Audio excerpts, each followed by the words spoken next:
ಎಲ್ಲರಿಗೂ ನಮಸ್ಕಾರ. Learn with Chetan YouTube ಚಾನಲ್ಗೆ ನಿಮ್ಮೆಲ್ಲರಿಗೂ ಆಧಾರದ ಸುಸ್ವಾಗತ. ಇಂದಿನ ದಿನ ನಾವು 10ನೇ ತರಗತಿಯ ಗಣಿತ ವಿಷಯದ ಸಮಾಂತರ ಶ್ರೇಣಿಗಳು ಎಂಬ ಪಾಠದ ಅತ್ಯುತ್ತಮ ಪ್ರಶ್ನೆಗಳು ಹಾಗೂ ಉತ್ತರಗಳನ್ನು ನೋಡ್ತಾ ಹೋಗೋಣ. ಈ ಲೆಕ್ಕಗಳು, ಈ ಒಂದು ಸಮಾಂತರ ಶ್ರೇಣಿಯ ಲೆಕ್ಕಗಳು ಸಾಕಷ್ಟು ಬಾರಿ ಪರೀಕ್ಷೆಗಳಲ್ಲಿ ಬಂದಂತಹ ಪ್ರಶ್ನೆಗಳನ್ನು ನಿಮ್ಮ ಮುಂದೆ ತರಲಿಕ್ಕೆ ನಾವು ಪ್ರಯತ್ನವನ್ನು ಮಾಡಿದ್ದೇವೆ. ಈ ಒಂದು ವಿಡಿಯೋ ಸರಣಿ ನಾಳೆ ನಡೀತಕ್ಕಂತಹ ಗಣಿತ ವಿಷಯದ, ಅಂದರೆ ಮಂಗಳವಾರ ನಡೀತಕ್ಕಂಥ ಗಣಿತ ವಿಷಯದ ಅರ್ಧವಾರ್ಷಿಕ ಪರೀಕ್ಷೆಗೆ ತುಂಬ ಸಹಕಾರಿಯಾಗುತ್ತೆ ಅಂತ ಹೇಳ್ತಾ, ಇನ್ನು ಯಾರು ನಮ್ಮ ಚಾನಲನ್ನು ಸಬ್ಸ್ಕ್ರೈಬ್ ಮಾಡ್ಕೊಂಡಿಲ್ವೋ ದಯವಿಟ್ಟು ಸಬ್ಸ್ಕ್ರೈಬ್ ಮಾಡ್ಕೊಳ್ಳಿ ಅಂತ ಹೇಳ್ತಾ ಬನ್ನಿ ವಿಡಿಯೋವನ್ನು ಸ್ಟಾರ್ಟ್ ಮಾಡೋಣ. ಮೊದಲಿಗೆ ಶ್ರೇಣಿ ಅಂದರೇನು ಅಂತ ನೋಡ್ತಾ ಹೋಗೋಣ. ನಿರ್ದಿಷ್ಟ ನಿಯಮಕ್ಕನುಸಾರವಾಗಿ ವ್ಯವಸ್ಥೆಗೊಳಿಸಿದ ಸಂಖ್ಯೆಗಳ ಗುಂಪಿಗೆ ನಾವು ಶ್ರೇಣಿ ಎಂದು ಕರೆಯುತ್ತೇವೆ. ಹಾಗೆ ಸಮಾಂತರ ಶ್ರೇಣಿ ಎಂದರೆ ಶ್ರೇಣಿಯಲ್ಲಿ ಯಾವುದೇ ಎರಡು ಅನುಕ್ರಮ ಪದಗಳ ನಡುವಿನ ವ್ಯತ್ಯಾಸ ಸಮವಿದ್ದರೆ ಅದನ್ನು ಸಮಾಂತರ ಶ್ರೇಣಿ ಎನ್ನುವರು. ಓಕೆ, ಸೊ ಇಲ್ಲಿ ನೆಕ್ಸ್ಟ್ ಸಮಾಂತರ ಶ್ರೇಣಿಯ ಸಾಮಾನ್ಯ ರೂಪ ಯಾವುದು ಅಂದರೆ AP = A, A+D, A+2D, A+3D ಅನ್ನೋದು ಸಮಾಂತರ ಶ್ರೇಣಿಯ ಸಾಮಾನ್ಯ ರೂಪ ಆಗಿರುತ್ತದೆ. ಶ್ರೇಣಿಯ ಸಾಮಾನ್ಯ ವ್ಯತ್ಯಾಸ D ಶ್ರೇಣಿಯಲ್ಲಿ ಯಾವುದೇ ಎರಡು ಅನುಕ್ರಮ ಪದಗಳ ನಡುವಿನ ವ್ಯತ್ಯಾಸಕ್ಕೆ ಅದರ ಸಾಮಾನ್ಯ ವ್ಯತ್ಯಾಸ ಎನ್ನುವರು. D ಅನ್ನು ಕಂಡುಹಿಡಿತಕ್ಕಂಥ ಸೂತ್ರ D = A2 - A1 ಅಥವಾ A3 - A2 ಅಂತ ಬರೆದ್ರೆ, ಈ ಒಂದು A3 - A2 ಅಥವಾ A2 - A1 ಕಳೆದ್ರೆ ನಮಗೆ ಏನು ಸಿಗ್ತದೆ? ಸಾಮಾನ್ಯ ವ್ಯತ್ಯಾಸವಾಗಿರ್ತಕ್ಕಂಥ D ಸಿಗ್ತದೆ. ಓಕೆ, ಸೊ ಇವಾಗ ಮಾದರಿ ಲೆಕ್ಕಗಳನ್ನು ನೋಡ್ತಾ ಹೋಗೋಣ. ಹಾಗೂ ನಿಮಗೆ ಕೆಲವೊಂದಿಷ್ಟು ಲೆಕ್ಕಗಳಿದ್ದಾವೆ, ಅವುಗಳನ್ನು ನೋಟ್ ಮಾಡ್ಕೊತ ಹೋಗಿ ನೀವು ಪ್ರಾಕ್ಟೀಸ್ ಮಾಡಿ ಅಂತ ಹೇಳ್ತಾ, ಸೊ ಬನ್ನಿ ಲೆಕ್ಕಗಳನ್ನು ಡೈರೆಕ್ಟಾಗಿ ನೋಡ್ತಾ ಹೋಗೋಣ. ಸೊ ಮೊದಲೇ ಲೆಕ್ಕ ನೋಡಿ, 1, 5, 9, 13 ಈ ಸಮಾಂತರ ಶ್ರೇಣಿಯ ಸಾಮಾನ್ಯ ವ್ಯತ್ಯಾಸವನ್ನು ಕಂಡುಹಿಡಿಯಿರಿ ಅಂತ ಕೇಳ್ತಾನೆ. ಸೊ ಸಾಮಾನ್ಯ ವ್ಯತ್ಯಾಸವನ್ನು ನೋಡ್ತಾ ಹೋಗೋಣ.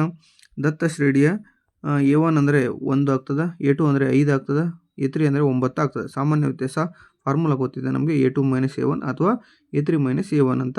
ಸೊ 5 - 1 ಅಥವಾ 9 - 5 ಅಂದರೆ ನಮಗೆ D ವ್ಯಾಲ್ಯೂ ಎಷ್ಟು ಸಿಗ್ತದಪ್ಪ ಅಂದರೆ 4 ಸಿಗ್ತದೆ. ಸೊ ಇಲ್ಲಿ ಸ್ಕ್ರೀನ್ ಮೇಲೆ ಎರಡು ವಿಭಿನ್ನವಾದಂತಹ ಒಂದು ಲೆಕ್ಕಗಳಿದ್ದಾವೆ, ಅವುಗಳನ್ನು ಪ್ರಾಕ್ಟೀಸ್ ಮಾಡಿ. ಒಂದನೇದು 3, 1 -1 -3 ಇದೆ, -5 -1 3 ಮತ್ತು 7 ಇದೆ. ಸೊ ಪ್ರಾಕ್ಟೀಸ್ ಮಾಡಿ ಅಂತ ಹೇಳ್ತಾ, ಇನ್ನು ವಾರ್ಷಿಕ ಪರೀಕ್ಷೆಯಲ್ಲಿ ಬಂದಿರುವ ಲೆಕ್ಕಗಳಿದ್ದಾವೆ. ಇಲ್ಲಿ ಕೆಳಗಿನ ಅವುಗಳಲ್ಲಿ ಯಾವುದು ಸಮಾಂತರ ಶ್ರೇಣಿಯಾಗಿದೆ ಅಂತ ಕೊಟ್ಟಿದ್ದಾನೆ. ಜುಲೈ 21, ಏಪ್ರಿಲ್ 2022, ಜುಲೈ 2022 ಹಾಗೆ ಜುಲೈ 2022ರಲ್ಲಿ ಬಂದಂತಹ ಪ್ರಶ್ನೆಗಳು ಕೆಳಗಿದೆ. ಸೊ ಅವುಗಳನ್ನು ಬಿಡಿಸಿ ಪ್ರಾಕ್ಟೀಸ್ ಮಾಡಿ ಅಂತ ಹೇಳ್ತಾ, ಇನ್ನು ಎರಡನೇ ಮಾದರಿ ಲೆಕ್ಕವನ್ನು ನೋಡ್ತಾ ಹೋಗೋಣ. ಒಂದು ಸಮಾಂತರ ಶ್ರೇಣಿಯ ಎನ್ನನೇ ಪದ AN = 4n+5 ಆದಾಗ ಆ ಶ್ರೇಣಿಯ ಮೂರನೇ ಪದವನ್ನು ಕಂಡುಹಿಡಿಯಿರಿ ಅಂತ ಕೇಳಿದ್ದಾನೆ. AN = 4n+5, n = 3 ಅಂತ ತೆಗೆದುಕೊಂಡಾಗ n ಇದ್ದ ಜಾಗದಲ್ಲಿ 3ಅನ್ನು ತುಂಬೋಣ. A3 = 4 × 3 + 5, 4 × 3 12, 12 + 5 ಅಂದರೆ 17. A3 = 17 ಆಗಿರ್ತದೆ. ಅದೇ ರೀತಿ ಒಂದು ಲೆಕ್ಕವನ್ನು ಕೊಟ್ಟಿದ್ದಾನೆ ನೋಡಿ, ಎರಡು ಲೆಕ್ಕಗಳನ್ನು ಕೊಟ್ಟಿದ್ದಾನೆ. ಒಂದು ಸಮಾಂತರ ಶ್ರೇಣಿಯ ಎನ್ನನೇ ಪದವನ್ನು ಕಂಡುಹಿಡಿಯಿರಿ ಅಂತ, 5ನೇ ಪದ ಎಷ್ಟು ಅಂತ ಕೇಳಿದ್ದಾನೆ. ಸೊ ಲೆಕ್ಕಗಳಿದ್ದಾವೆ, ನೀವು ಆನ್ಸರ್ ಕೊಟ್ಟಿದ್ದಾನೆ 13 ಅಂತ. ಸೊ ದಯವಿಟ್ಟು ನೀವೇನು ಮಾಡಿ, ಪ್ರಾಕ್ಟೀಸ್ ಮಾಡಿ. ಓಕೆನಾ. ಇನ್ನು ಎರಡನೇ ಲೆಕ್ಕನೂ ಕೂಡ ಕೊಟ್ಟಿದ್ದಾನೆ. ಸೊ ಒಂದು ಸಮಾಂತರ ಶ್ರೇಣಿಯ ಎನ್ನನೇ ಪದ AN = 3n - 1 ಆದಾಗ 8ನೇ ಪದವನ್ನು ಕಂಡುಹಿಡಿ ಎಷ್ಟು ಅಂತ ಕೇಳಿದ್ದಾನೆ. ಸೊ ಆನ್ಸರ್ 23 ಅಂತ ಕೊಟ್ಟಿದ್ದಾನೆ. ಸೊ ಇದನ್ನು ನೀವು ಕ್ಯಾಲ್ಕುಲೇಷನ್ ಮಾಡಿ ಅಂತ ಹೇಳ್ತಾ, ಇನ್ನು ಸಮಾಂತರ ಪರೀಕ್ಷೆಯಲ್ಲಿ ಬಂದಿರುವ ಲೆಕ್ಕಗಳು ಇದ್ದಾವೆ ಇಲ್ಲಿ. ಸೊ ನೋಡಿ, ನೋಟ್ ಮಾಡ್ಕೊಳ್ಳಿ. March 2019, June 2019, September 2020, July 2021, September 2021ರಲ್ಲಿ ಬಂದಂತಹ ಲೆಕ್ಕಗಳಿದ್ದಾವೆ. ಸೊ ಅವುಗಳನ್ನು ಪ್ರಾಕ್ಟೀಸ್ ಮಾಡಿದ್ದೆ ಅದರಲ್ಲಿ ನೀವು ಹೆಚ್ಚು ಅಂಕಗಳನ್ನು ಈ ಒಂದು ಪಾಠದಿಂದ ಪಡಿತೀರಿ. ಇನ್ನು ಮುಂದಿನ ಲೆಕ್ಕ ನೋಡಿ, ಒಂದು ಸಮಾಂತರ ಶ್ರೇಣಿಯಲ್ಲಿ n = 2n+5 ಆದಾಗ ಆ ಶ್ರೇಣಿಯ ಸಾಮಾನ್ಯ ವ್ಯತ್ಯಾಸ ಕೇಳಿದ್ದಾನೆ. ಸೊ ಸಾಮಾನ್ಯ ವ್ಯತ್ಯಾಸದ ಲೆಕ್ಕ ಫಾರ್ಮುಲಾ ಹಾಕಬೇಕಾಗ್ತದೆ. ಸಾಮಾನ್ಯ ವ್ಯತ್ಯಾಸ ಫಾರ್ಮುಲಾ ಹಾಕಿದಾಗ ನಮಗೆ ಸಿಗೋದು D = 2 ಅನ್ನೋದು ಸಿಗ್ತದೆ. ಓಕೆನಾ. ಸೊ ಅದೇ ರೀತಿ ಪರೀಕ್ಷೆಯಲ್ಲಿ ಬಂದಂಥ ಲೆಕ್ಕಗಳಿದ್ದಾವೆ. ಜುಲೈ 2020ರಲ್ಲಿ ಬಂದಿರತಕ್ಕಂಥ ಲೆಕ್ಕ ಇದೆ. ಸೊ ಅದನ್ನು ನೋಟ್ ಮಾಡ್ಕೊಂಡು ಪ್ರಾಕ್ಟೀಸ್ ಮಾಡಿ ಅಂತ ಹೇಳ್ತಾ, ನೆಕ್ಸ್ಟ್ ಮುಂದಿನ ಒಂದು ಸಮಾಂತರ ಶ್ರೇಣಿಯ ಮಾದರಿ ಲೆಕ್ಕಗಳನ್ನು ನೋಡ್ತಾ ಹೋಗೋಣ. 2, x, 14 ಇವು ಸಮಾಂತರ ಶ್ರೇಣಿಯಲ್ಲಿದ್ದಾಗ x ನ ಬೆಲೆ ಎಷ್ಟು ಅಂತ ಕೇಳಿದ್ದಾನೆ. ಸೊ ಬನ್ನಿ ನೋಡ್ತಾ ಹೋಗೋಣ. 2, x, 14 ಇವು ಸಮಾಂತರ ಶ್ರೇಣಿ ಇದ್ದಾಗ x = 2 + 14 / 2 ಅಂದರೆ x = 16/2, x = 8 ಆಗ್ತದೆ. ಓಕೆನಾ. ಸೊ ಎಕ್ಸ್ ವ್ಯಾಲ್ಯೂ ಎಷ್ಟಪ್ಪ ಅಂದರೆ 8. ಸೊ ಅದೇ ರೀತಿ ಎಕ್ಸ್ ವ್ಯಾಲ್ಯೂನ ಕಂಡುಹಿಡಿತಕ್ಕಂಥ ಲೆಕ್ಕಗಳನ್ನು 2 ಲೆಕ್ಕಗಳನ್ನು ಕೊಟ್ಟಿದ್ದಾನೆ, ಅವುಗಳನ್ನು ಪ್ರಾಕ್ಟೀಸ್ ಮಾಡಿ. ವಿತ್ ಆನ್ಸರ್ ಕೂಡ ಇದ್ದಾವೆ. ಸೊ ನಿಮ್ಗೆ ಹೆಲ್ಪ್ ಆಗಲಿ ಅಂತ ಕೊಟ್ಟಿರೋದು. ಸೊ ಅದನ್ನು ಏನು ಮಾಡಿ ಪ್ರಾಕ್ಟೀಸ್ ಮಾಡಿ. ಹಾಗೆ ಪರೀಕ್ಷೆಯಲ್ಲಿ ಬಂದಿರುವ ಲೆಕ್ಕಗಳನ್ನು ನೋಡ್ತಗೋಣ. ಏಪ್ರಿಲ್ 2024ರಲ್ಲಿ ಬಂದಂಥ ಪ್ರಶ್ನೆ ಇದೆ. ಹಾಗೆ ಮಾರ್ಚ್ 23, 2023 ಹಾಗೆ ಜುಲೈ 2021ರಲ್ಲಿ ಬಂದಂತಹ ಪರೀಕ್ಷೆಗಳಲ್ಲಿ ಬಂದಂಥ ಲೆಕ್ಕಗಳಿದ್ದಾವೆ, ಪ್ರಶ್ನೆಗಳಿದ್ದಾವೆ. ಅವುಗಳನ್ನು ಪ್ರಾಕ್ಟೀಸ್ ಮಾಡಿ. ಇನ್ನು ಮುಂದಿನದಾಗಿ ನೋಡ್ತಾ ಹೋಗೋಣ. ಒಂದು ಸಮಾಂತರ ಶ್ರೇಣಿಯಲ್ಲಿ A = 4, D = 6 ಆಗಿರುವ ಶ್ರೇಣಿಯ ಮೊದಲ 4 ಪದಗಳನ್ನು ಕಂಡುಹಿಡಿಯಿರಿ ಅಂತ ಕೇಳಿದ್ದಾನೆ. ದತ್ತರ ಶ್ರೇಣಿಯಲ್ಲಿ A = 4, D = 6, A1, A2, A3, A4 ಅನ್ನು ಕಂಡುಹಿಡಿಬೇಕಾಗ್ತದೆ. So A1 = A = 4, A2 = A + D ಅಂದರೆ 10 ಆಗ್ತದೆ. A3 = A + 2D ಅಂದರೆ 4 + 2 × 6 ಅಂದರೆ 16 ಆಗ್ತದೆ. A3 = A + 3D, A ಅಂದರೆ 4 + 3 × D ಅಂದರೆ 6, 6 3 18, 18 4 22 ಆಗ್ತದೆ. ಸೊ ಶ್ರೇಣಿಯ ಮೊದಲ 4 ಪದಗಳು 4, 10, 16 ಮತ್ತು 22 ಆಗ್ತದೆ. ಇನ್ನು ಅದೇ ರೀತಿ 2 ಲೆಕ್ಕಗಳನ್ನು ಕೊಟ್ಟಿದ್ದಾನೆ. A ವ್ಯಾಲ್ಯೂ 10 ಕೊಟ್ಟಿದ್ದಾನೆ, D ವ್ಯಾಲ್ಯೂ 10 ಕೊಟ್ಟಿದ್ದಾನೆ. ನೀವು ಅದನ್ನ ಬಳಸ್ಕೊಂಡು A1, A2, A3, A4 ಅನ್ನು ಕಂಡುಹಿಡಿಯಿರಿ ಅಂತ ಕೇಳಿದ್ದಾನೆ. ಸೊ ಆನ್ಸರ್ 10, 20, 30, 40 ಆಗ್ತದೆ. ಇನ್ನು ನೆಕ್ಸ್ಟ್ ಲೆಕ್ಕ A = 4, D = 3, -3 ಇದೆ. ಸೊ ಅವುಗಳನ್ನು ಲೆಕ್ಕ ಮಾಡಿದಾಗ ನಿಮಗೆ ಆನ್ಸರ್ 4, 1, -2, -5 ಸರಿಯಾದ ಉತ್ತರಗಳು ಸಿಗ್ತವೆ. ಸೊ ಪ್ರಾಕ್ಟೀಸ್ ಮಾಡಿ. ಪರೀಕ್ಷೆಯಲ್ಲಿ ಬರಬಹುದಾದ ಲೆಕ್ಕಗಳನ್ನು ಈ ರೀತಿಯಾಗಿ ಕೊಟ್ಟಿರ್ತಾನೆ. ಸೊ ಇವುಗಳು ಬರಬಹುದು ಅಂತ ಊಹೆ ಮಾಡ್ಕೋಬೇಕಾಗ್ತದೆ. ಊಹೆ ಮಾಡ್ಕೊಂಡು ಪ್ರಾಕ್ಟೀಸ್ ಮಾಡಿ ಹೆಚ್ಚು ಅಂಕಗಳನ್ನು ಈ ಒಂದು ಪಾಠದಿಂದ ನೀವು ಪಡಿತೀರಿ.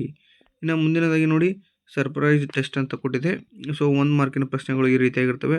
ಅದನ್ನು ನೀವು ಏನು ಮಾಡಬೇಕಾಗ್ತದೆ, ಪ್ರಾಕ್ಟೀಸ್ ಮಾಡಬೇಕಾಗ್ತದೆ. ಒಟ್ಟು 10 1 ಅಂಕದ ಪ್ರಶ್ನೆಗಳು. ಸೊ ನಿಮ್ಗೆ ಹೆಲ್ಪ್ ಆಗಲಿ ಅಂತ ಈ ಒಂದು ವಿಡಿಯೋದಲ್ಲಿ ಇದೆ. ಓಕೆ, ಮುಂದಿನದಾಗಿ ನೋಡ್ತಾ ಹೋಗೋಣ. ಸಮಾಂತರ ಶ್ರೇಣಿ n ನೇ ಪದ ಕಂಡುಹಿಡಿಯೋದು. ಸೊ ಒಂದು ಸಮಾಂತರ ಶ್ರೇಣಿಯ ಮೊದಲ ಪದ A, ಸಾಮಾನ್ಯ ವ್ಯತ್ಯಾಸ D ಮತ್ತು ಒಟ್ಟು ಪದಗಳು n ಆಗಿದ್ದಾಗ ಅದರ n ನೇ ಪದ n = A + n - 1 D. ಈ ಒಂದು ಫಾರ್ಮುಲಾದಲ್ಲಿ ನಾವೇನು ಮಾಡ್ತೀವಿ, ಲೆಕ್ಕಗಳನ್ನು ಮಾಡ್ತಾ ಹೋಗ್ತೀವಿ. ಸೊ ಬನ್ನಿ ನೋಡ್ತಾ ಹೋಗೋಣ. ಈ ಒಂದು ಫಾರ್ಮುಲಾದ ಅನ್ವಯದ ಮೇಲೆ ಮೊದಲನೇ ಪ್ರಶ್ನೆ 2, 7, 12 ಈ ಸಮಾಂತರ ಶ್ರೇಣಿಯ 10ನೇ ಪದವನ್ನು ಸೂತ್ರ ಬಳಸಿ ಕಂಡುಹಿಡಿಯಿರಿ ಅಂತ ಕೇಳಿದ್ದಾನೆ. ಸೊ A = 2, D = 7 - 2 ಅಂದರೆ 5, n = 10ನೇ ಪದ ಆಗಿರೋದ್ರಿಂದ 10. ಇನ್ನು n = A 10 ಆಗ್ತದೆ. n = A + n - 1D, A10 = 2 + 10 - 1 × 5, 9 ಆಗ್ತದೆ. 9 × 5 ಅಂದರೆ 45, 45 + 2 ಅಂದರೆ 47 ಆಗ್ತದೆ. ಓಕೆನಾ. A10 = 47. ಇಲ್ಲಿ 7 ಪ್ರಿಂಟ್ ಮಿಸ್ಟೇಕ್ ಆಗಿದೆ, ಕ್ಷಮೆ ಇರಲಿ. A10 = 47. ಇನ್ನು ಅದೇ ರೀತಿ ನೆಕ್ಸ್ಟ್ ಲೆಕ್ಕ ಕೊಟ್ಟಿದ್ದಾನೆ ನೋಡಿ. ಇಲ್ಲಿ ಅದನ್ನು ನೀವು ಪ್ರಾಕ್ಟೀಸ್ ಮಾಡಬೇಕಾಗ್ತದೆ. 10, 7, 4 ಈ ಸಮಾಂತರ ಶ್ರೇಣಿ 15ನೇ ಪದವನ್ನು ಕಂಡುಹಿಡಿಯಿರಿ ಅಂತ ಕೇಳಿದ್ದಾನೆ. ಸೊ ಪ್ರಾಕ್ಟೀಸ್ ಮಾಡಿದ್ದಲ್ಲಿ ಸುಲಭವಾಗಿ ಆನ್ಸರ್ ಸಿಗ್ತದೆ ನಿಮಗೆ. A15 = -32 ಅನ್ನೋದು ಸರಿಯಾದ ಉತ್ತರ ಆಗಿರ್ತದೆ. ಇನ್ನು ಪರೀಕ್ಷೆಯಲ್ಲಿ ಬಂದಿರುವ ಲೆಕ್ಕಗಳಿದ್ದಾವೆ. ಸೊ ಅವುಗಳನ್ನು ನೋಡ್ತಾ ಹೋಗೋಣ. ಸೊ ಮಾರ್ಚ್ 2023ರಲ್ಲಿ ಒಂದು ಪ್ರಶ್ನೆ ಇದೆ, ಏಪ್ರಿಲ್ 2022ರಲ್ಲಿ ಒಂದು ಪ್ರಶ್ನೆ ಇದೆ, ಜುಲೈ 2022ರಲ್ಲಿ ಒಂದು ಪ್ರಶ್ನೆ ಇದೆ, ಹಾಗೆ ಜುಲೈ 2021ರಲ್ಲಿ ಒಂದು ಪ್ರಶ್ನೆ ಇದೆ. ಸೊ ಇವು ಏನಾಗ್ತವೆ, ವಾರ್ಷಿಕ ಪರೀಕ್ಷೆಯಲ್ಲಿ ಆಗಿರ್ಬೋದು, ಸರಣಿ ಎಕ್ಸಾಮ್ ಆಗಿರ್ಬೋದು, ರಾಜ್ಯ ಮಟ್ಟದ ಪೂರ್ವಭಾವಿ ಪರೀಕ್ಷೆ ಆಗಿರ್ಬೋದು, ಹಾಗೆ 2ನೇ ಪರೀಕ್ಷೆ SLC ರಿಪೀಟರ್ ಪರೀಕ್ಷೆ ಕೂಡ ಆಗಿರ್ಬೋದು. ಓಕೆನಾ. ಇನ್ನು ಮುಂದಿನದಾಗಿ ನೋಡ್ತಾ ಹೋಗೋಣ. 21, 18, 15 ಈ ಸಮಾಂತರ ಶ್ರೇಣಿಯ ಎಷ್ಟನೇ ಪದವು -81 ಆಗಿದೆ ಅಂತ ಇದೆ. ಓಕೆನಾ. ಸೊ ಶ್ರೇಣಿಯನ್ನು ಬರೀರಿ. ನಂತರ A = 21, D = 20, A2 - A1 ಅಂದರೆ 18 - 21 ಅಂದರೆ -3, D ವ್ಯಾಲ್ಯೂ -3 ಸಿಗ್ತದೆ. AN ವ್ಯಾಲ್ಯೂ ಎಷ್ಟಪ್ಪ ಅಂದರೆ -81 ಆಗ್ತದೆ. ಸೊ n ವ್ಯಾಲ್ಯೂ ಕಂಡುಹಿಡಿಬೇಕಾಗ್ತದೆ. So AN = A + n - 1D. AN value -81 ಇದೆ. A ಅಂದರೆ 21 + n - 1 × -3. ಓಕೆನಾ. ಸೊ -81 = 21, 3 × n ಅಂದರೆ -3n, - ಪ್ಲಸ್ ಆಗ್ತದೆ, 3 1 3. ಓಕೆ.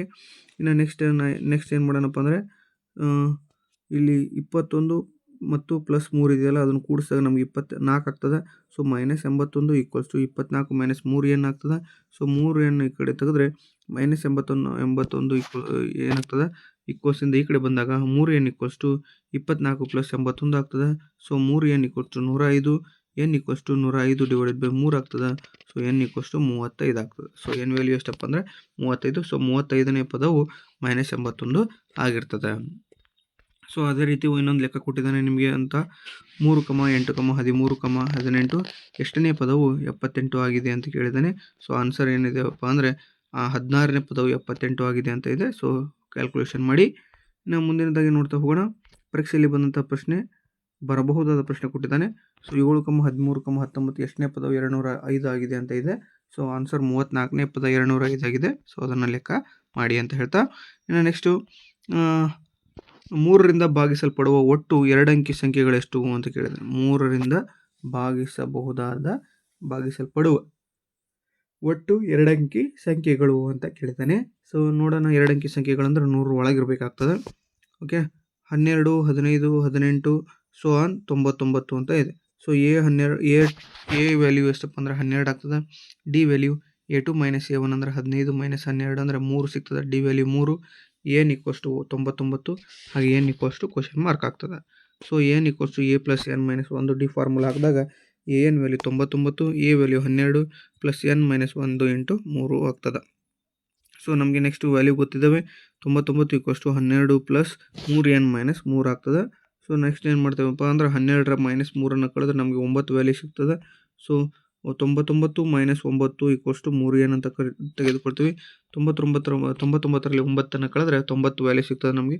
3n = 90 ಆಗ್ತದೆ. ಸೊ ಎನ್ ವ್ಯಾಲ್ಯೂ ಬೇಕಾಗಿರೋದ್ರಿಂದ 90 ಡಿವೈಡೆಡ್ ಬೈ 3 ತೆಗೆದುಕೊಳ್ತೀವಿ. 3 × 1 = 30. ಸೊ ಎನ್ ವ್ಯಾಲ್ಯೂ 30 ಆಗ್ತದೆ. ಅಂದರೆ 3ರಿಂದ ಭಾಗಿಸಲ್ಪಡುವ ಒಟ್ಟು 2 ಅಂಕಿ ಸಂಖ್ಯೆಗಳು ಎಷ್ಟಪ್ಪ ಅಂದರೆ 30 ಆಗಿರ್ತವೆ. ಅದೇ ರೀತಿ ಇನ್ನೊಂದು ನಿಮಗೆ ಲೆಕ್ಕವನ್ನು ಮಾಡಲಿಕ್ಕೆ ಕೊಟ್ಟಿದ್ದಾನೆ. 2ರಿಂದ ಭಾಗಿಸಲ್ಪಡುವ ಒಟ್ಟು 2 ಅಂಕಿ ಸಂಖ್ಯೆಗಳು ಎಷ್ಟು ಅಂತ ಕೇಳಿದ್ದಾನೆ. ಆನ್ಸರ್ 45 ಅನ್ನೋದು ಸರಿಯಾದ ಉತ್ತರ ಆಗಿರ್ತದೆ. ಇನ್ನು ಪರೀಕ್ಷೆಯಲ್ಲಿ ಬರಬಹುದಾದ ಪ್ರಶ್ನೆಗಳು, 7ರಿಂದ ಭಾಗಿಸಲ್ಪಡುವ ಒಟ್ಟು 3 ಅಂಕಿ ಸಂಖ್ಯೆಗಳನ್ನು ಕಂಡುಹಿಡಿಯಿರಿ. ಆನ್ಸರ್ 128 ಬರ್ತದೆ. ಇನ್ನು 4ರಿಂದ ಭಾಗಿಸಲ್ಪಡುವ ಒಟ್ಟು 2 ಅಂಕಿ ಸಂಖ್ಯೆಗಳನ್ನು ಕಂಡುಹಿಡಿಯಿರಿ. ಆನ್ಸರ್ 22. ಹಾಗೆ 5ರಿಂದ ಭಾಗಿಸಲ್ಪಡುವ ಒಟ್ಟು 3 ಅಂಕಿ ಸಂಖ್ಯೆಗಳನ್ನು ಕಂಡುಹಿಡಿಯಿರಿ ಅಂತ ಕೇಳಿದ್ದಾನೆ. ಆನ್ಸರ್ 180. ಸೊ ಆನ್ಸರ್ ಕೊಟ್ಟಿದ್ದಾನೆ, ಪ್ರಾಕ್ಟೀಸ್ ಮಾಡಿ. ಆನ್ಸರು ನಿಮ್ಮ ಆನ್ಸರ್ಗಳಿಗೂ ಇಲ್ಲಿರ್ತಕ್ಕಂಥ ಆನ್ಸರ್ಗಳು ಕಂಪ್ಯಾರಿಸನ್ ಸರಿಯಾಗಿದೆಯೇನೋ ಇಲ್ವೋ ಅಂತ ಚೆಕ್ ಮಾಡಿ. ಓಕೆನಾ. ಸೊ ಇನ್ನು ನೆಕ್ಸ್ಟ್ ನೋಡ್ತಾ ಹೋಗೋಣ. ಮಾದರಿ ಲೆಕ್ಕಗಳು ಮುಂದುವರಿತಾ ಇದ್ದಾವೆ. 301 ಇದು 5, 11, 17, 23 ಈ ಸಂಖ್ಯಾಪಟ್ಟಿಯ ಪದವಾಗಿದೆ ಎಂಬುದನ್ನು ಪರೀಕ್ಷಿಸಿ ಅಂತ ಕೇಳಿದ್ದಾನೆ. A value 5, D value 6, A N value equals 301 ಆಗಿದೆ. ಸೊ ಎನ್ ವ್ಯಾಲ್ಯೂ ಕಂಡುಹಿಡಿಬೇಕು. ಫಾರ್ಮುಲಾ ಹಾಕಿದಾಗ ನಮಗೆ ಸಿಗೋದು 301 = 6n - 1 ಆಗ್ತದೆ. ಸೊ 6n = 301 + 1 ಅಂದರೆ 302. ಸೊ ಎನ್ ವ್ಯಾಲ್ಯೂ ಬೇಕಾಗಿರೋದ್ರಿಂದ n = 302 divided by 6. So N is not ಪೂರ್ಣಾಂಕವಾಗಿ ಕಟ್ತಾ ಹೋಗೋದಿಲ್ಲ. ಸೊ ಪಾಯಿಂಟ್ ಬರೋದಿಲ್ಲ. ಪಾಯಿಂಟ್ ಬಂದರೆ ಏನಾಗ್ತದಪ್ಪ ಅಂದರೆ ಈ ಒಂದು ಶ್ರೇಣಿಯಲ್ಲಿ ಆ ಒಂದು ಪದ ಇಲ್ಲ ಅಂತ ನಾವು ತಿಳ್ಕೊಬೇಕಾಗ್ತದೆ. ಇನ್ನು ನೆಕ್ಸ್ಟ್ ನೋಡಿ, ಪರೀಕ್ಷೆಯಲ್ಲಿ ಬರಬಹುದಾದ ಲೆಕ್ಕಗಳಿದ್ದಾವೆ. ಸೊ ಅವುಗಳನ್ನು ಪ್ರಾಕ್ಟೀಸ್ ಮಾಡಿ. ಹಾಗೆ ಮುಂದಿನದಾಗಿ ನೋಡ್ತಾ ಹೋಗೋಣ. 10 ಮತ್ತು 250ರ ನಡುವಿನ 4ರ ಗುಣಕಗಳ ಸಂಖ್ಯೆ ಎಷ್ಟು ಅಂತ ಕೇಳಿದ್ದಾನೆ. ಸೊ 12, 14, 16, 248. ಓಕೆನಾ. ಸೊ ಎ = 12, ಡಿ = 4, ಎನ್ = 248 ಹಾಗೆ ಎನ್ = ಕ್ವಶನ್ ಮಾರ್ಕ್. ಸೊ ಏನು ಫಾರ್ಮುಲಾ ಹಾಕಿದಾಗ N = A + n - 1 D. N ಅಂದರೆ 248, ಎ ವ್ಯಾಲ್ಯೂ 12 ಇದೆ. ಸೊ n - 1 × ಡಿ ಅಂದರೆ 4. ಸೊ ಫಾರ್ಮುಲಾದಾಗ ಅಪ್ಲಿಕೇಶನ್ ಮಾಡಿದಾಗ 248 = 8 + 4n ಆಗ್ತದೆ. ಸೊ ನಾನೇನು ಮಾಡ್ತೇನೆ ನೆಕ್ಸ್ಟು ಈ ಒಂದು 8ಅನ್ನು ಈ ಕಡೆ ಹಾಕಿದಾಗ ಮೈನಸ್ ಆಗ್ತದೆ. 248 - 8 ಅಂದರೆ 4n = 240 ಆಗ್ತದೆ. ಸೊ 240ಅನ್ನು ನಾನು ಏನು ಮಾಡ್ತೀನಿ, ಡಿವೈಡೆಡ್ ಬೈ 4 ಮಾಡ್ತೀನಿ. ಎನ್ ವ್ಯಾಲ್ಯೂ ಅವಾಗ ನಮಗೆ ಸಿಗ್ತದೆ. ಎನ್ ವ್ಯಾಲ್ಯೂ ಎಷ್ಟು ಸಿಗ್ತದಪ್ಪ ಅಂದರೆ 4 1 4 24 0 0. ಸೊ ಎನ್ = 60 ವ್ಯಾಲ್ಯೂ ಸಿಗ್ತದೆ. ಹಾಗಾದರೆ 10 ಮತ್ತು 250ರ ನಡುವಿನ 4ರ ಗುಣಕಗಳ ಸಂಖ್ಯೆ ಎಷ್ಟಪ್ಪ ಅಂದರೆ 60 ಆಗಿರ್ತದೆ. ಅದೇ ರೀತಿ ನಿಮ್ಗೆ ಇನ್ನೊಂದು ಪ್ರಶ್ನೆ ಇದೆ. 10 ಮತ್ತು 250ರ ನಡುವಿನ 5ರ ಗುಣಕಗಳ ಸಂಖ್ಯೆಯನ್ನು ಕೇಳಿದ್ದಾನೆ. ಸೊ ಆನ್ಸರ್ ಇಲ್ಲಿದೆ 47. ಸೊ ಚೆಕ್ ಮಾಡ್ಕೊಳ್ಳಿ ಅಂತ ಹೇಳ್ತಾ, ಇನ್ನು ನೆಕ್ಸ್ಟ್ ನೋಡ್ತಾ ಹೋಗೋಣ. ಮಾದರಿ ಲೆಕ್ಕಗಳು ಇನ್ನೂ ಸಾಕಷ್ಟು ಇದ್ದಾವೆ. ಸೊ ಬೇಸರ ಬೇಡ ನಿಮಗೆ. ನೀವು ಹೆಚ್ಚು ಪ್ರಾಕ್ಟೀಸ್ ಮಾಡಿದಷ್ಟು ಅಂಕಗಳನ್ನು ನೀವು ಏನು ಮಾಡೋದು, ಪರ್ಫೆಕ್ಷನ್ ಬರ್ತೈತಿ. ಪರ್ಫೆಕ್ಷನ್ ಬರೋದ್ರಿಂದ ನಾಳೆ ಎನ್ಯುವಲ್ ಎಕ್ಸಾಮ್ನಲ್ಲಿ ಕೂಡ ನಿಮಗೆ ಯಾವುದೇ ಒಂದು ಪಾಠದಿಂದ ಕ್ಲಿಷ್ಟ ಅನಿಸೋದಿಲ್ಲ. ಓಕೆನಾ. ಪ್ರಾಕ್ಟೀಸ್ ಮೇಕ್ಸ್ ಮ್ಯಾನ್ ಪರ್ಫೆಕ್ಟ್ ಅಂತಾರೆ. ಸೊ ಹಾಗಾಗಿ ಹೆಚ್ಚು ಪ್ರಶ್ನೆಗಳನ್ನು ತಂದಿದ್ದೇವೆ. ಸೊ ನೀವು ದಯವಿಟ್ಟು ವಿಡಿಯೋವನ್ನು ಸಂಪೂರ್ಣವಾಗಿ ನೋಡಿ ಅಂತ ಹೇಳ್ತಾ 10,7,4 ಹಾಗೆ -62 ಈ ಸಮಾಂತರ ಶ್ರೇಣಿಯ ಕೊನೆಯಿಂದ ಆರಂಭಿಸಿ 11ನೇ ಪದವನ್ನು ಕಂಡುಹಿಡಿಯಿರಿ ಅಂತ ಇದೆ. ಶ್ರೇಣಿ ವ್ಯಾಲ್ಯೂ ಸಿಕ್ಕಿದೆ ನಮಗೆ. N equals to a plus n minus 1D ಫಾರ್ಮುಲಾದಲ್ಲಿ ಹಾಕಿದಾಗ ಒಟ್ಟು ನಮಗೆ ಶ್ರೇಣಿ ಏನು ಸಿಗ್ತದಪ್ಪ ಅಂದರೆ ಎನ್ ಈಕ್ವಲ್ಸ್ ಟು 25. ಈ ಒಂದು ಶ್ರೇಣಿಯಲ್ಲಿ ಒಟ್ಟು 25 ಪದಗಳಿದ್ದಾವೆ ಅಂತ ನಮಗೆ ಸಿಗ್ತದೆ. ನೆಕ್ಸ್ಟು ಈ ಶ್ರೇಣಿಯಿಂದ ಕೊನೆಯಿಂದ ಆರಂಭಿಸಿ ಅಂತ ಕೇಳಿದ್ದಾನೆ. ಸೊ 11ನೇ ಪದ ಈಕ್ವಲ್ಸ್ ಟು 25 - 11 ಪ್ಲಸ್ 1 ಈ ಎಷ್ಟನೇ ಪದ ಅಂತ ಕೇಳಬೇಕಾಗ್ತದೆ. 14 25 11 ಹೋದರೆ 14 ಪ್ಲಸ್ 1 15ನೇ ಪದ ಆಗ್ತದೆ. So A15 equals to a plus 14D. A value 10 ಇದೆ. 14 ಇಂಟು ಡಿ ವ್ಯಾಲ್ಯೂ -3 ಇದೆ.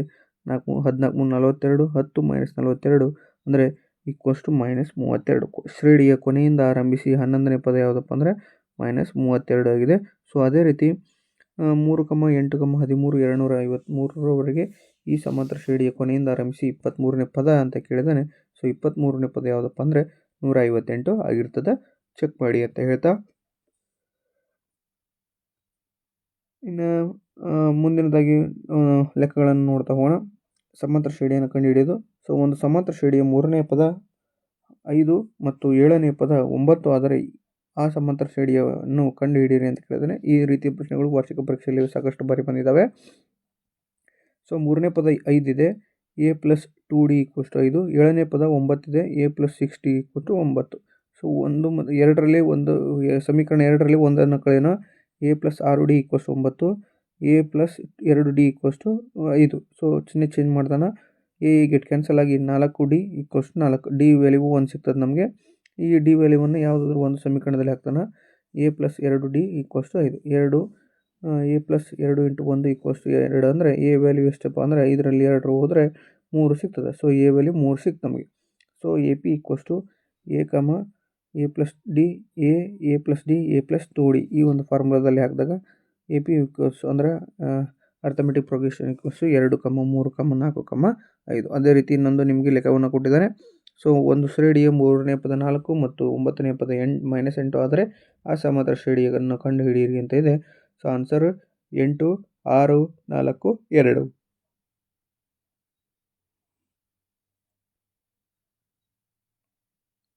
ಪರೀಕ್ಷೆಯಲ್ಲಿ ಬಂದಿರುವ ಲೆಕ್ಕ ಇದೆ ಒಂದು. ಸೊ ಇದನ್ನು ನೋಡ್ತಾ ಹೋಗಿ. ನೆಕ್ಸ್ಟ್ ನೋಡ್ತಾ ಹೋಗೋಣ. ಕೆಳಗಿನ ಪ್ರಶ್ನೆಗಳನ್ನು ಸರ್ಪ್ರೈಸ್ ಟೆಸ್ಟ್ ಕೊಟ್ಟಿದ್ದಾವೆ. ಕೆಳಗಿನ ಲೆಕ್ಕಗಳನ್ನು ನೀವು ಏನು ಮಾಡಬೇಕಾಗ್ತದೆ, ಬಿಡಿಸ್ಬೇಕಾಗ್ತದೆ. ಒಟ್ಟು 2 ಅಂಕದ 6 ಪ್ರಶ್ನೆಗಳು ಕಂಡು ಬರ್ತವೆ. ಸೊ ನೋಟ್ ಮಾಡ್ಕೊಳ್ಳಿ ಇದನ್ನು ಸಂಪೂರ್ಣವಾಗಿ. ಹಾಗೆ 3 ಅಂಕದ ಪ್ರಶ್ನೆಗಳನ್ನು ಕೂಡ ಮುಂದುಗಡೆ ಬರ್ತವೆ, ಅವನ್ನು ನೋಡ್ತಾ ಹೋಗೋಣ. ಹೌದಾ. ಈಗ ಸಮಾಂತರ ಶ್ರೇಣಿಯ ಮೊದಲ n ಪದಗಳ ಮೊತ್ತವನ್ನು ಕಂಡುಹಿಡಿಯಬೇಕಾಗ್ತದೆ. ಆದ ಒಂದು ಸೂತ್ರದ ಮೇಲೆ ಬರ್ತಕ್ಕಂಥ ಲೆಕ್ಕಗಳನ್ನು ನೋಡ್ತಾ ಹೋಗಬೇಕಾಗ್ತದೆ. ಸೊ ಒಂದು ಸಮಾಂತರ ಶ್ರೇಣಿಯ ಮೊದಲ ಪದ ಎ, ಸಾಮಾನ್ಯ ವ್ಯತ್ಯಾಸ ಡಿ ಮತ್ತು ಅದರ ಒಟ್ಟು ಪದಗಳು n ಆಗಿದ್ದಾಗ ಆ ಶ್ರೇಣಿಯ ಮೊದಲ n ಪದಗಳವರೆಗಿನ ಮೊತ್ತವನ್ನು ಕೇಳಿದ್ದಾನೆ. So Sn equals to n/2 into 2a plus n minus 1d ಅನ್ನೋದು ಫಾರ್ಮುಲಾ ಆಗಿರ್ತದೆ. ಆ ಫಾರ್ಮುಲಾವನ್ನು ಅನ್ವಯ ಮಾಡಿಕೊಂಡು ಲೆಕ್ಕವನ್ನು ನಾವು ಬಿಡಿಸ್ತಾ ಹೋಗೋಣ. ಓಕೆನಾ. 2, 7, 12 ಈ ಶ್ರೇಣಿಯ ಮೊದಲ 10 ಪದಗಳ ಮೊತ್ತ ಕಂಡುಹಿಡಿಯಿರಿ ಅಂದರೆ Sn ಫಾರ್ಮುಲಾ ಹಾಕಬೇಕು. ಪದವನ್ನು ಕಂಡುಹಿಡಿಯಿರಿ ಅಂದರೆ An ಫಾರ್ಮುಲಾ ಹಾಕಬೇಕು. ಸೊ ಎ ವ್ಯಾಲ್ಯೂ ಎಷ್ಟಿದೆಯಪ್ಪ ಅಂದರೆ 2 ಇದೆ. ಸೊ ಡಿ ವ್ಯಾಲ್ಯೂ 7ರಲ್ಲಿ 2 ಹೋದರೆ 5. ಸೊ ಎನ್ ವ್ಯಾಲ್ಯೂ 10 ಕೊಟ್ಟಿದ್ದಾನೆ. So Sn equal to question mark. So Sn equals to n/2 into 2a plus n minus 1d ಫಾರ್ಮುಲಾದಲ್ಲಿ ಹಾಕಿದಾಗ ನಮಗೆ Sn equals to 10/2 into 2, 2 plus 10 - 1 into 5 ಸಿಗ್ತದೆ. So ಈಗ 2 1 2 5. So 5 into 4 2 2 4 ಆಗ್ತದೆ. Plus 10ರಲ್ಲಿ 1 ಹೋದರೆ 9 into 5 9 ಇಲ್ಲಿ 45 plus 4 49 49 plus 49 into 5 ಅಂದರೆ 245. So ಹಾಗಾದರೆ ಒಟ್ಟು 10 ಪದಗಳ ಮೊತ್ತ ಎಷ್ಟಪ್ಪ ಅಂದರೆ 245 ಆಗ್ತದೆ. ಸೊ ಅದೇ ರೀತಿ ಇನ್ನೊಂದು ಲೆಕ್ಕ ಕೊಟ್ಟಿದ್ದಾನೆ ನಿಮಗೋಸ್ಕರ. 3 + 7 + 11 + 15 ಒಟ್ಟು 20 ಪದಗಳ ಮೊತ್ತವನ್ನು ಕಂಡುಹಿಡಿಯಿರಿ ಅಂತ ಕೇಳಿದ್ದಾನೆ. ಸೊ ಆನ್ಸರ್ ಎಷ್ಟಪ್ಪ ಅಂದರೆ 820 ಬಂದಿರ್ತದೆ. ಪ್ರಾಕ್ಟೀಸ್ ಮಾಡಿ ಅಂತ ಹೇಳ್ತಾ ಇನ್ನು ಪರೀಕ್ಷೆಯಲ್ಲಿ ಬಂದಿರತಕ್ಕಂಥ ಲೆಕ್ಕಗಳನ್ನು ನೋಡ್ತಾ ಹೋಗೋಣ. ಸೊ ಜೂನ್ 2024ರಲ್ಲಿ ಒಂದು ಲೆಕ್ಕ ಬಂದಿದೆ. ಏಪ್ರಿಲ್ 2024ರಲ್ಲಿ ಒಂದು ಲೆಕ್ಕ, ಏಪ್ರಿಲ್ 2022ರಲ್ಲಿ ಒಂದಿದೆ, ಜುಲೈ 2020ರಲ್ಲಿ ಒಂದು ಪ್ರಶ್ನೆ, ಸೆಪ್ಟೆಂಬರ್ 2020ರಲ್ಲಿ ಒಂದು ಪ್ರಶ್ನೆ ಹಾಗೂ ಮಾರ್ಚ್ 2019ರಲ್ಲೂ ಒಂದು ಪ್ರಶ್ನೆ ಬಂದಿದೆ. ಸೊ ಇವುಗಳನ್ನು ಹೆಚ್ಚು ಪ್ರಾಕ್ಟೀಸ್ ಮಾಡಿ ಅಂತ ಹೇಳ್ತಾ ನೆಕ್ಸ್ಟು ಮುಂದಿನ ಪ್ರಶ್ನೆಗೆ ಹೋಗೋಣ. ಮೊದಲ n ಸ್ವಾಭಾವಿಕ ಸಂಖ್ಯೆಗಳ ಮೊತ್ತ ಅಂತ ಕೇಳಿದಾನೆ. ಮೊದಲ n ಸ್ವಾಭಾವಿಕ ಸಂಖ್ಯೆಗಳ ಮೊತ್ತ Sn = n ಇಂಟು n + 1/2 ಹಾಗೂ ಮೊದಲ n ಬೆಸ ಸಂಖ್ಯೆಗಳ ಮೊತ್ತವನ್ನು ಕಂಡುಹಿಡಿಯಬೇಕಂದ್ರೆ Sn = n² ಅನ್ನೋ ಫಾರ್ಮುಲಾ ಯೂಸ್ ಮಾಡಬೇಕಾಗ್ತದೆ. ಇನ್ನು ಅದೇ ರೀತಿ ಮೊದಲ n ಸಮ ಸಂಖ್ಯೆಗಳ ಮೊತ್ತವನ್ನು ಕಂಡುಹಿಡಿಯಬೇಕಂದ್ರೆ Sn = n into n + 1 formula ಹಾಕಬೇಕು. ಇನ್ನು ಒಂದು ಸಮಾಂತರ ಶ್ರೇಣಿಯ ಮೊದಲ ಪದ ಮತ್ತು ಕೊನೆಯ ಪದವನ್ನು ಕೊಟ್ಟಾಗ Sn = n/2 into a + n ಅದು a + l ಅನ್ನೋದು ಫಾರ್ಮುಲಾ ಆಗಿರ್ತದೆ. ಸೊ ಅದನ್ನು ನೀವು ಬಳಸಬೇಕಾಗ್ತದೆ. ನಮ್ಮ ಮುಂದಿನ ಪ್ರಶ್ನೆ ನೋಡಿ, ಮೊದಲ 10 ಸ್ವಾಭಾವಿಕ ಸಂಖ್ಯೆಗಳ ಮೊತ್ತವನ್ನು ಕಂಡುಹಿಡಿಯಿರಿ ಅಂತ ಕೇಳಿದಾನೆ. So n = 10. ಸೊ Sn ಕಂಡುಹಿಡಿಯಬೇಕು.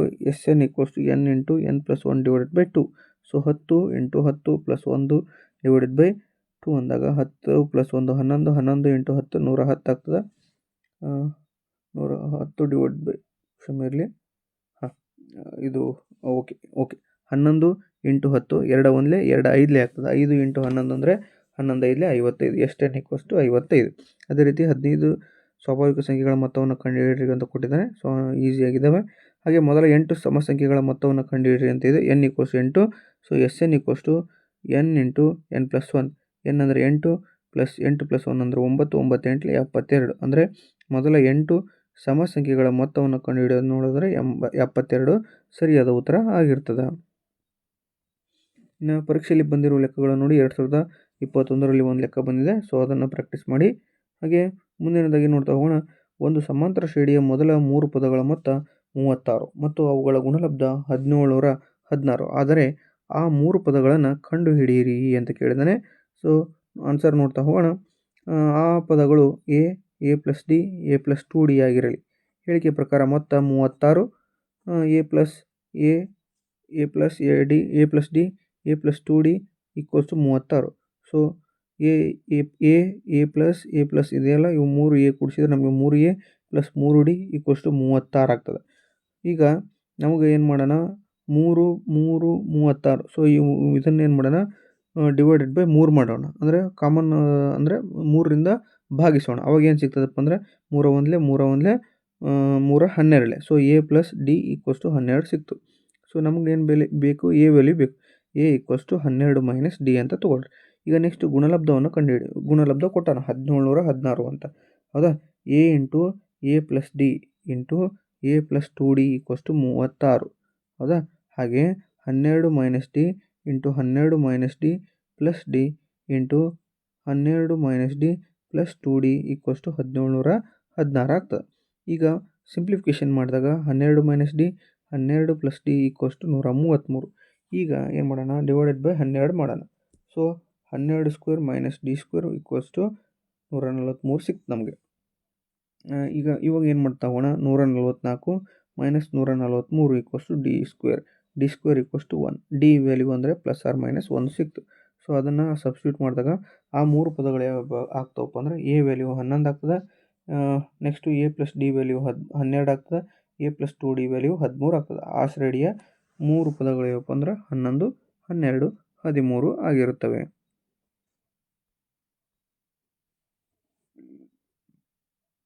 ನೆಕ್ಸ್ಟ್ ಪ್ರಶ್ನೆ ನೋಡಿ, 6ರಿಂದ ಭಾಗಿಸಲ್ಪಡುವ ಮೊದಲ 40 ಧನಾತ್ಮಕ ಪೂರ್ಣಾಂಕಗಳ ಮೊತ್ತವನ್ನು ಕೇಳಿದ್ದಾನೆ. ಸೊ Sn = n/2 ಫಾರ್ಮುಲಾದಲ್ಲಿ ಹಾಕಬೇಕಾಗ್ತದೆ ಈಸಿಯಾಗಿ. ಸೊ ಒಟ್ಟು 4920. ಅಂದರೆ ಮೊದಲ 40 ಧನಾತ್ಮಕ ಪೂರ್ಣಾಂಕಗಳ ಮೊತ್ತ ಒಟ್ಟು 4920 ಆಗ್ತದೆ. ಸೊ ಅದೇ ರೀತಿ ಇನ್ನೊಂದು ಲೆಕ್ಕ ಕೊಟ್ಟಿದ್ದಾನೆ. 8ರ ಮೊದಲ 15 ಅಪವರ್ತ್ಯಗಳ ಮೊತ್ತವೇನು ಅಂತ ಕೇಳಿದ್ದಾನೆ. ಸೊ ಆನ್ಸರು 960 ಆಗಿರ್ತದೆ. ಪ್ರಾಕ್ಟೀಸ್ ಮಾಡಿ. ಪರೀಕ್ಷೆಯಲ್ಲಿ ಬರ್ತಕ್ಕಂತಹ ಲೆಕ್ಕಗಳನ್ನು ಕೂಡ ಕೊಟ್ಟಿದ್ದಾನೆ. ಸೊ ಪ್ರಶ್ನೆಗಳು ಸಾಕಷ್ಟು ಇದ್ದಾವೆ, ಪ್ರಾಕ್ಟೀಸ್ ಮಾಡೋದಷ್ಟೇ ಒಂದು ಬಾಕಿ ನಿಮಗೆ. ಇನ್ನು ನೆಕ್ಸ್ಟ್ ಪ್ರಶ್ನೆ ನೋಡಿ, ಒಂದು ಸಮಾಂತರ ಶ್ರೇಣಿಯ n ಪದ an = 3 + 2n ಆದರೆ ಶ್ರೇಣಿಯ 4 ಪದಗಳ ಮೊತ್ತ ಕೇಳಿದ್ದಾನೆ. So n = 3 + 2n. ಸೊ ವ್ಯಾಲ್ಯೂವನ್ನು ಹಾಕ್ತಾ ಹೋದಂಗೆ 1 2 3 ಆ ಥರ. ಸೊ ನಮಗೆ ದತ್ತ ಶ್ರೇಣಿಯ ಮೊದಲ 4 ಪದಗಳ ಮೊತ್ತ ಸಿಗ್ತದೆ. S4 = a1 + a2 + a3 + a4. So ಒಟ್ಟು S4 = 32 ಆನ್ಸರ್ ಸಿಗ್ತದೆ. ಅದೇ ರೀತಿ ನಿಮಗೆ ಇನ್ನೊಂದು ಲೆಕ್ಕ ಕೊಟ್ಟಿದ್ದಾನೆ. ಒಂದು ಸಮಾಂತರ ಶ್ರೇಣಿಯ n ಪದ an = 2n - 1 ಆದರೆ ಶ್ರೇಣಿಯ ಮೊದಲ 4 ಪದಗಳ ಮೊತ್ತವನ್ನು ಕಂಡುಹಿಡಿಯಿರಿ ಅಂತ. ಸೊ ಅದೇ ರೀತಿ ಫಾರ್ಮುಲಾ ಹಾಕ್ಕೊಂಡು ಮಾಡ್ತಾ ಹೋಗಿ ಅಂತ ಹೇಳ್ತಾ,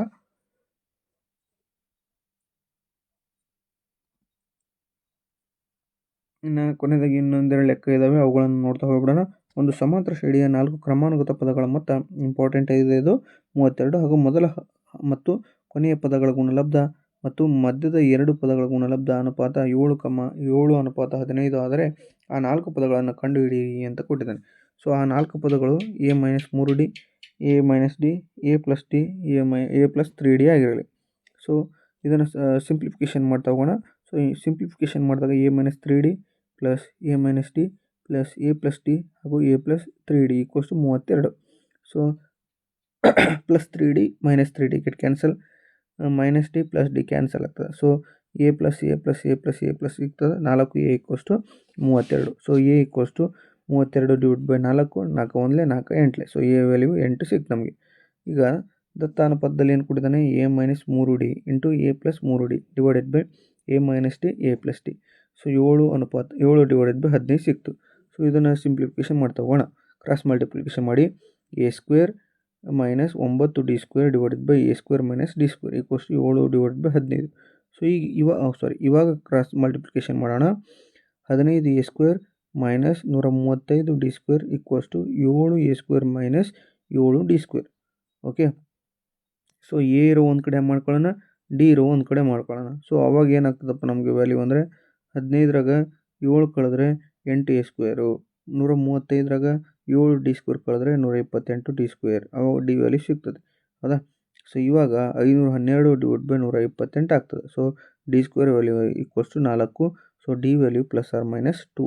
ಆ 4 ಪದಗಳು ಯಾವಪ್ಪ ಅಂದರೆ 2, 6, 10 ಹಾಗೆ 14 ಅನ್ನೋದು ಆ 4 ಪದಗಳು ಆಗಿರ್ತವೆ. ಇನ್ನು ನೆಕ್ಸ್ಟ್ ಯೂನಿಟ್ ಟೆಸ್ಟ್ ಕೊಟ್ಟಿದ್ದಾನೆ. ಸೊ ನೋಡ್ತಾ ಹೋಗಿ, ಪ್ರಶ್ನೆಗಳು ಈಸಿಯಾಗಿರ್ತವೆ. ಸೊ ಪ್ರಾಕ್ಟೀಸ್ ಮಾಡಬೇಕಷ್ಟೇ ನೀವು. 2 ಅಂಕದ ಪ್ರಶ್ನೆಗಳು ಕೊಟ್ಟಿದ್ದಾನೆ, ಹಾಗೆ 3 ಅಂಕದ ಪ್ರಶ್ನೆಗಳು ಒಂದಿದೆ. ಸೊ ಅದನ್ನ ಪ್ರಾಕ್ಟೀಸ್ ಮಾಡಿ. ಇನ್ನು ಕೀ ಆನ್ಸರ್ ಕೂಡ ಇದ್ದಾವೆ. ಸೊ ಕೀ ಆನ್ಸರ್ಗಳು ಈ ರೀತಿಯಾಗಿರ್ತವೆ. ಅದನ್ನು ನೀವೇನು ಮಾಡಬೇಕಾಗ್ತದೆ, ಪ್ರಾಕ್ಟೀಸ್ ಮಾಡಬೇಕಾಗ್ತದೆ. ಓಕೆನಾ. ಸೊ ಇದಾಗಿತ್ತು ಇಂದಿನ ವಿಡಿಯೋ. ಈ ವಿಡಿಯೋದಿಂದ ಸಮಾಂತರ ಶ್ರೇಣಿಯಲ್ಲಿ ಬರ್ತಕ್ಕಂಥ ಎಲ್ಲ ಒಂದು ಪ್ರಶ್ನೆಗಳು, ಎಲ್ಲ ಒಂದು ರೀತಿಯ ಪ್ರಶ್ನೆಗಳನ್ನು ನಿಮ್ಮ ಮುಂದೆ ತರಲಿಕ್ಕೆ ಪ್ರಯತ್ನವನ್ನು ಮಾಡಿದ್ದೇವೆ. ಸಾಕಷ್ಟು ಪ್ರಶ್ನೆಗಳು ಈ ಒಂದು ವಿಡಿಯೋದಲ್ಲಿ ನಿಮ್ಮ ಮುಂದೆ ಬಂದಿರೋದು. ಸೊ ಅವುಗಳನ್ನು ದಯವಿಟ್ಟು ಪ್ರಾಕ್ಟೀಸ್ ಮಾಡಿದ್ದೆ ಅದರಲ್ಲಿ ನೀವು ಹೆಚ್ಚು ಅಂಕಗಳನ್ನು ಸುಲಭವಾಗಿ ಗಳಿಸ್ತೀರಿ. ಅದಕ್ಕೆ ಹೇಳೋದು ಪ್ರಾಕ್ಟೀಸ್ ಮೇಕ್ಸ್ ಮ್ಯಾನ್ ಪರ್ಫೆಕ್ಟ್ ಅಂತ. ಸೊ ದಯವಿಟ್ಟು ಪ್ರಾಕ್ಟೀಸ್ ಮಾಡಿ, ಹೆಚ್ಚು ಅಂಕಗಳನ್ನು ಗಳಿಸಿ. ನಿಮ್ಮಿಂದ ನಮಗೆ ಒಂದೇ ಆಗಬೇಕಾಗಿರೋದು, ದಯವಿಟ್ಟು ಒಂದು ಸಬ್ಸ್ಕ್ರೈಬ್ ಮಾಡ್ಕೊಳ್ಳಿ, ಒಂದು ಲೈಕ್ ಮಾಡಿ, ನಿಮ್ಗೆ ಇಷ್ಟ ಆಗಿದ್ದರೆ ಕಮೆಂಟ್ ಮೂಲಕ ತಿಳಿಸಿ ಅಂತ ಹೇಳ್ತಾ, ಇಷ್ಟೊತ್ತು ವಿಡಿಯೋ ನೋಡಿರ್ತಕ್ಕಂಥ ನಿಮ್ಮೆಲ್ಲರಿಗೆ ಧನ್ಯವಾದಗಳನ್ನು ತಿಳಿಸ್ತೇನೆ. Thank you so much.